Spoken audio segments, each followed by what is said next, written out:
우리보다 앞서 고령화가 진행 중인 일본도 심각한 인구 문제로 깊은 고민에 빠져 있습니다. 특히 코로나19 사태 이후 저출산 경향이 더 심해지면서 올해 상반기 출생아 수가 역대 최소로 떨어졌는데요. 박진원 리포터가 전문가와 함께 한국과 일본의 상황을 비교해서 짚어봤습니다. 일본의 올해 상반기 출생아 수는 처음으로 40만 명 아래로 떨어졌습니다. 코로나19 사태 장기화에 따라 혼인 건수가 줄어든 데다 저출산 경향이 심해졌기 때문으로 풀이됩니다. 지난해 일본 국내 혼인 건수는 약 50만 건으로 역대 최저 수치를 기록했고 합계 출산율도 약 1.3명에 그쳤습니다.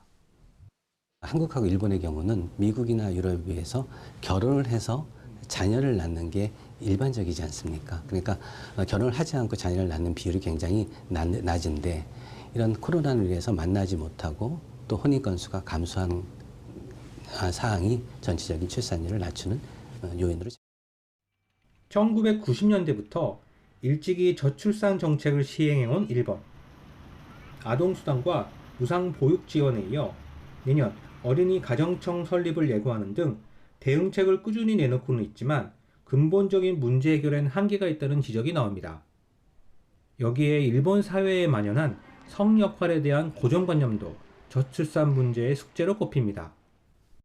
옛날에 비해서는 남성의 육아 취업 취득률이 높아진 건 사실입니다. 하지만 아직까지도 대부분의 가사와 육아를 여성이 담당을 하고 있거든요. 사회적인 전체적인 의식이라든지 아직까지도 좀 그런 여성에 대한 편견이 아직까지도 일본 사회에는 남아있다고 생각을 하거든요. 그런 부분이 개선되지 않으면 출산율 개선에는 아무래도 플러스 효과가 발생하기 힘들지 않을까 생각합니다.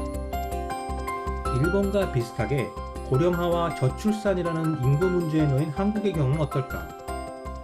보육 환경 개선 등 양육자를 대상으로 한 경제적인 지원에 앞서 미혼 인구가 결혼과 출산을 고려할 수 있는 환경이 우선이라는 지적이 나옵니다. 취업난과 여성의 경력 단절 등 열악한 고용 환경 개선이 더 급선무라는 겁니다. 사실은 경제적인 지원 정책만으로는 이게 커다란 효과를 발휘하기는 힘들 것 같아요. 특히 한국 같은 경우는 이 일본하고 틀리게 고용이 문제거든요.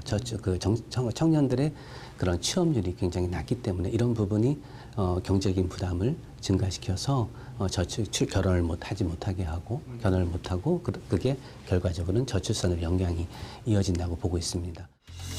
한국과 일본 사회에 드리워진 저출산 문제를 해결하기 위해선 단순한 경제적 지원이 아닌 구조적 근본적 문제에 대한 면밀한 분석과 그에 따른 정책 방향의 일대 전환, 사회적 인식의 개선이 뒤따라야 할 것으로 보입니다. YTN 월드 박진환입니다.